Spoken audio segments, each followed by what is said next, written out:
Presiden Susilo Bambang Yudhoyono memberikan keterangan terkait ditembaknya pesawat Malaysia Airlines MH17. Ya, kita langsung mengikuti keterangan SBY dari Istana Presiden.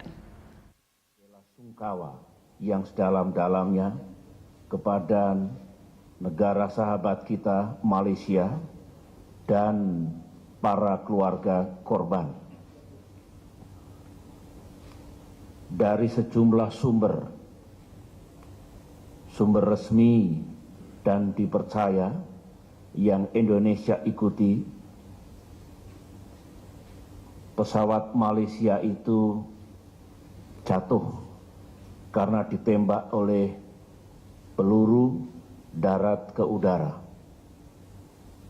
Oleh karena itu, Indonesia sungguh menyerukan agar segera dilakukan investigasi secara internasional.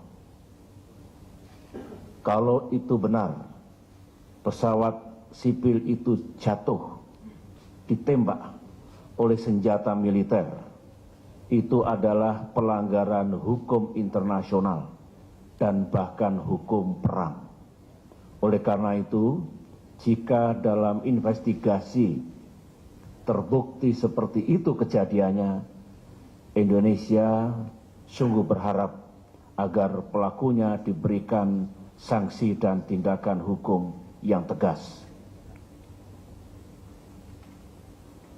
Dalam hal ini, untuk investigasi internasional, Indonesia siap untuk bergabung dalam investigasi itu.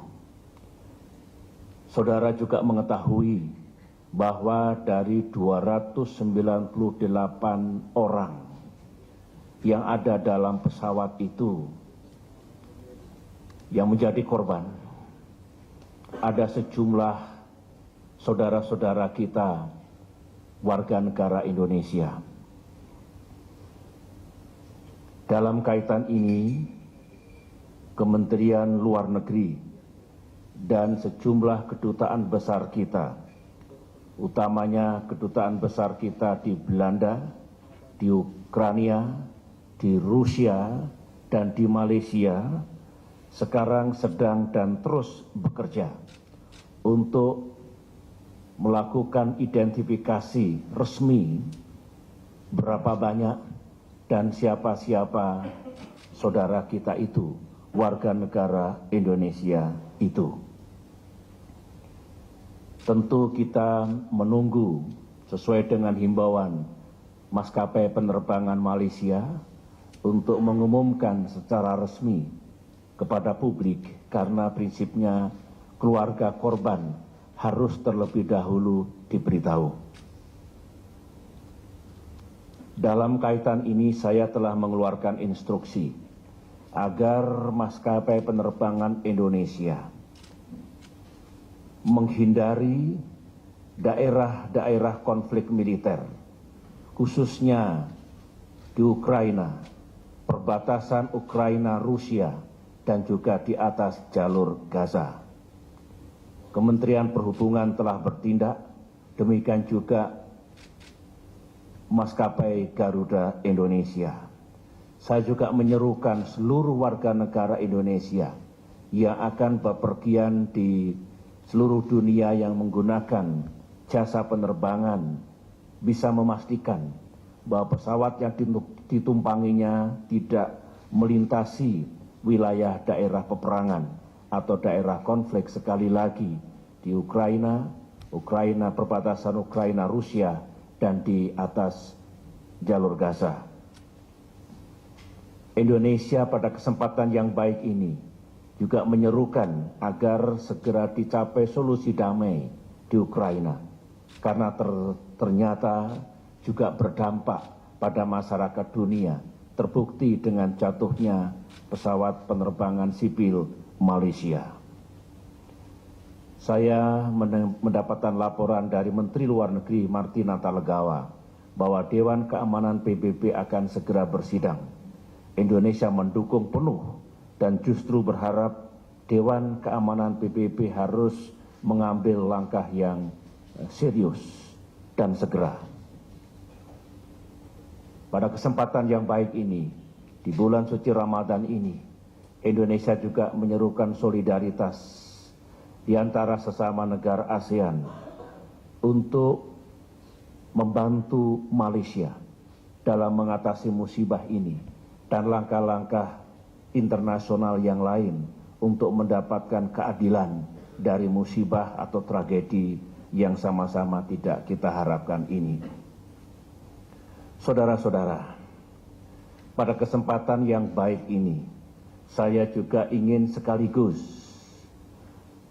menyampaikan seruan dan ajakan kepada masyarakat internasional, ajakan kepada para pemimpin dunia untuk secara serius segera bisa mengatasi memburuknya situasi yang ada di Gaza, Palestina, yang telah merenggut jatuhnya korban, terutama korban sipil yang tidak berdosa. Setelah gencatan senjata singkat, ternyata situasinya makin memburuk. Beberapa jam yang lalu, Israel justru melaksanakan operasi serangan darat yang tentu akan menambah penderitaan masyarakat Palestina dan akan menambah jatuhnya korban sipil. Sementara itu, penembakan-penembakan roket juga masih kita saksikan. Berarti aksi balas-membalas masih terjadi. The cycle of violence masih berlangsung. Oleh karena itu, menghadapi situasi yang sangat kritis ini, tiada lain, dunia harus sangat serius untuk bertindak. Bukan hanya berkata-kata, menghentikan semua kekerasan yang terjadi di wilayah Palestina. Dewan Keamanan PBB harus tegas dan melakukan aksi-aksi nyata untuk menghentikan kekerasan itu. Indonesia juga terus menyerukan bantuan kemanusiaan yang sangat diperlukan saat ini untuk meringankan penderitaan keluarga korban, penderitaan masyarakat di daerah Gaza. Indonesia sendiri telah memberi contoh untuk memberikan bantuan kemanusiaan ini. Dan tentunya Indonesia juga menyerukan solidaritas kita semua untuk kemerdekaan Palestina, tetapi sekaligus untuk terciptanya situasi yang damai dan keberlanjutan dari perundingan damai menuju terwujudnya negara Palestina yang berdaulat dan merdeka dengan konsep dua negara, two state solutions. Inilah yang ingin saya sampaikan pada kesempatan yang baik ini, dan karena saya juga ingin menyampaikan ini kepada negara-negara sahabat masyarakat internasional, izinkan saya untuk menyampaikan seruan Indonesia ini dalam bahasa Inggris. On my personal behalf and on behalf of the people of Indonesia,